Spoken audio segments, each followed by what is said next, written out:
So I haven't done a DSP video in a while, despite the fact that the one I did is by far the most watched video ever on my channel, by a huge margin. I think it has like 51 or 52,000 views so far. Brought a lot of new subscribers, brought a lot of attention.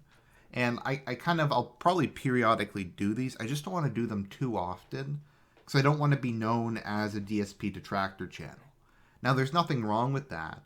But if you look at what I've done like, I don't know, 200 political videos. I've done dozens of other character profiles. I've done like 60 or 70 reactionary reviews. It was just like 3 videos I think I did on DSP, 2 of which were replacement for 2 of the earlier ones. But I put them back up just because they were getting a bunch of views.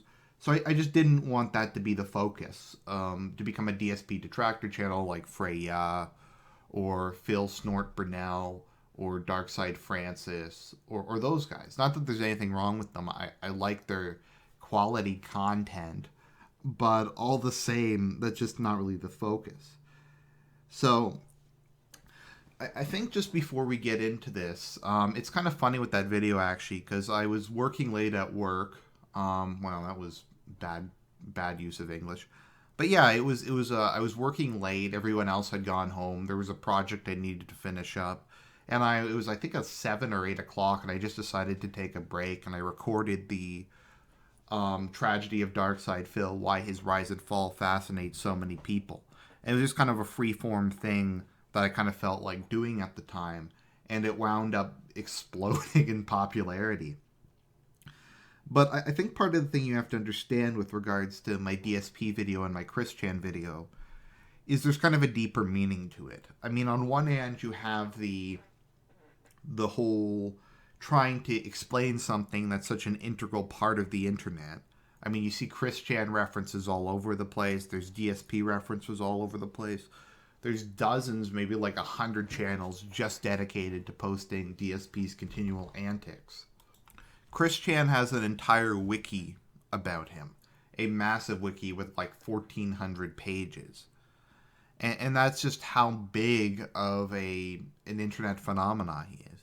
But I think the deeper thing, what I was trying to do when I was talking about it, was it's a letter of warning. And I think it's a big focus of my channel, and the big thing I tried to start this to do is to reach out to NEETs, to reach out to people of my generation, the younger generation, people slightly older than myself. I'm a millennial. I was born right in 1990, so that's about as millennial as you can get. But millennials, to a certain extent, I don't know what Phil would be, Generation X, and the succeeding generation all seem set to be a lost generation.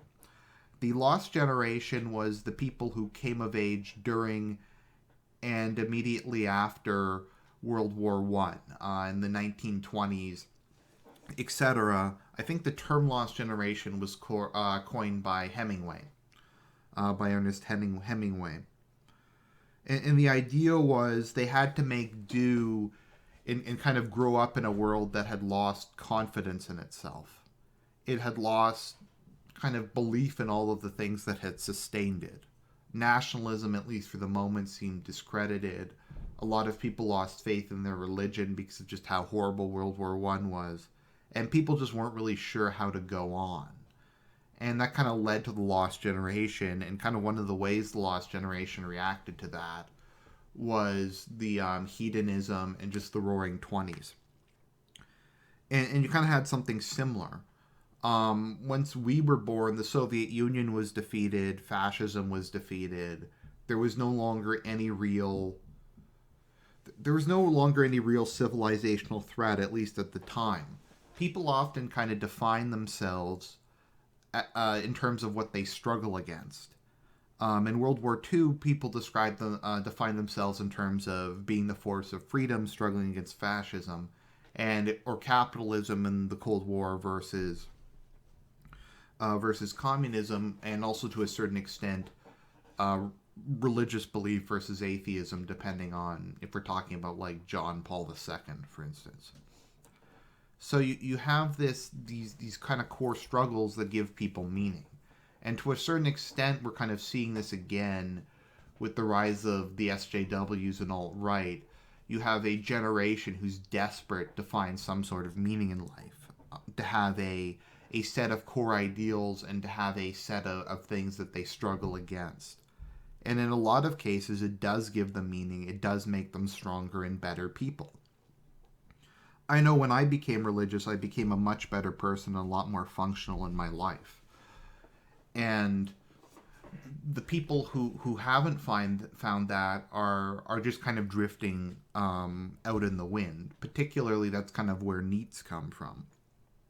There's also the aspect of the era NEETs were raised in was the self-esteem movement. Children were told, oh, you can't do anything wrong. Oh, you deserve a trophy for participating. Oh, things are just going to work out. Just be yourself. Just follow your dreams. Just do whatever you want and things are going to be great. And that was kind of true to a certain extent during the 90s and early 2000s. We went through a massive period of economic expansion. There was a great sense of optimism, technology, the internet. Things were going great. And the financial crisis kind of ended all of that. And overnight, a lot of the entry-level jobs simply disappeared. And people who had gone to school for not particularly useful degrees, because they were told to do that by their parents and family, they lost their jobs. And so now they don't have jobs even to kind of give them a semblance of a life. And between kind of the economic hardship and the breakdown of kind of the traditional family and traditional gender relations meant people don't get married as young anymore. So you have people who are working a lot of marginal jobs, often living in their parents' basements, and who can't really get their lives or careers started. They're kind of completely stalled. They can't get married, or they aren't married, or they don't have a family at the age most people do. And many of them lack meaning, like religion, like political ideology, in many cases even real-life friends. And so you kind of get this case where you have these people who just stay at home all the time and just decay. Their minds just decay. They don't really have anything to put it to. And they just kind of eventually morally, financially, and physically fall apart. And that's kind of what DSP's like. If you notice, when he first started out, he had a lot more energy, as Donald Trump would say. He was high energy. He was a lot funnier with his jokes. A lot of people criticize the Metal Gear Solid playthroughs, but I think they're hilarious. His ongoing beef with Kojima is funny. Video Game Land was funny. The Kojima World Order theme, taking the WWE theme and turning it into Kojima World Order, I thought was hilarious. He used to be a lot funnier. He used to have a lot more energy and drive. If you look at a lot of his other videos, he used to do montages for free. He used to do best and worst of.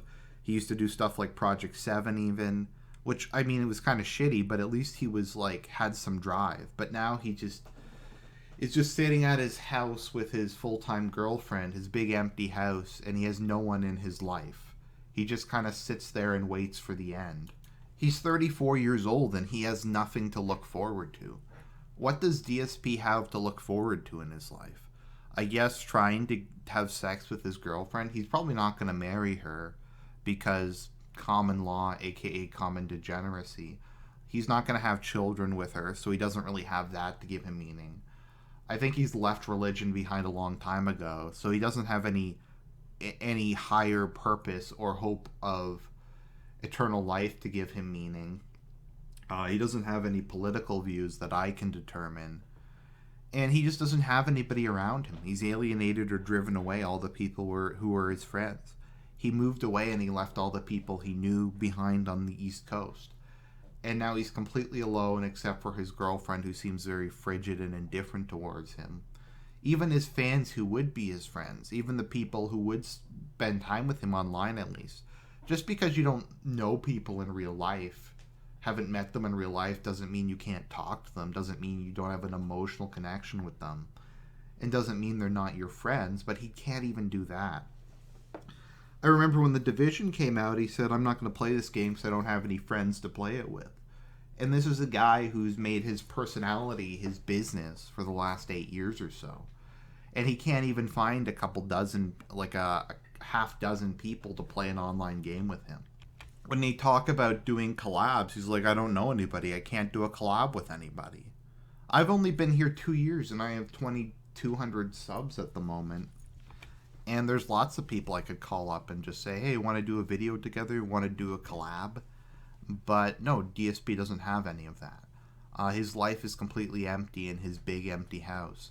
And he tries to fill it with fast food and buying statues and buying all kinds of expensive things. And you can tell it all has very diminishing returns, and he barely gets any enjoyment out of it anymore. The whole thing's tragic, but this is kind of what a generation of people has grown up with. And this is what a generation of people has kind of become. So, I guess that's trying to me put it into a broader context. So, kind of what am I saying? Well, I think it's very important to understand that working for a living, if not even for the money, even if you're financially secure, having a job where you can get up in the morning and go do something, having some kind of plan, having some kind of purpose in life, having something to look forward to, not necessarily even a job, but if you do volunteering, if you spend a lot of time with your family, but he doesn't really have any of that anymore, and it's tragic. So the kind of the things we've seen at the end of the year is DSP's financial circumstances get increasingly worse. He's resorted to levels of e-begging far exceeding what he used to do. He finally decided to go back to Twitch after he left for, frankly, really petty reasons. If I recall, what happened was he was streaming at an extremely high bit rate. I think it was like 1080p, 60 frames per second, or something that was completely and utterly unnecessary. But he got kicked off of Twitch for it because he refused to comply with what the moderator politely asked him to do. Because he couldn't do that because that was just too hard. So he eventually went back to Twitch, and we've been hearing all winter just how profitable it is, how much money he's making, etc., etc. And yet, even as he's talking about how much his business is improving, he also complains about how poor he is, how his bills are getting worse and worse, how he's going to have to short sell his condo in Connecticut. He was talking about how he's overdrawn his bank account. He doesn't even have enough money in it. He talks about how if he misses a single day, he'll go broke. I mean, can you imagine the amount of stress? I know his life is pretty easy, but can you imagine if you're living that close to the edge, that if you miss a single day of work, then you will go bankrupt, that you'll be unable to pay your bills? And the frustrating thing about it is he could still very easily resolve these problems. As I've said in comments on a lot of other videos, he's talked about how his serious adult house has gone up 50% in value since he bought it. Wow, that's amazing. There is the money he needs to solve his problems. Okay, he can, I think his house is $250,000. Sell the house, take the, like $120,000 you made off of it, use it to pay off the mortgage on that. You could probably pay off your condo and your credit card bills and probably have 10 or 20 grand left over. Move to a much more modest place. He really shouldn't be living in Seattle. Seattle's super expensive. His job can be done anywhere. It's online. So maybe move to a fairly inexpensive place in the South or the Midwest, or just some place where it's not super expensive. He could get a condo with a more reasonable mortgage, or rent a place, or even rent a house. Renting a house in somewhere, I don't know, in the Midwest or the South, or where property values are a lot lower, is within his means. If he cut back a little bit on the food he ate, if he cut back a little bit on maybe his car, a little bit on the luxuries, then his income would stabilize. He wouldn't be in net deficit anymore.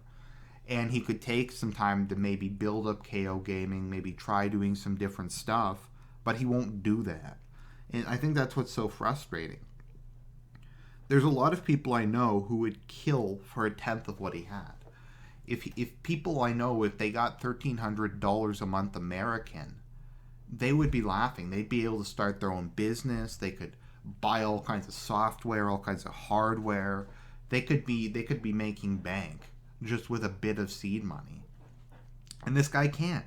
and he's sitting on like 120 grand and a bunch of debts, and he can't put two and two together. Maybe he should even just give up and move back to his condo. People keep saying, "Oh, his condo's in a shitty part of Connecticut. Oh, his condo's really small." But a lot of people don't even have that luxury. Do you know how overjoyed a lot of people would be if they're like, "Oh, okay, I have a decent condo. I can just go live there." Oh no. Lots of people don't even have that.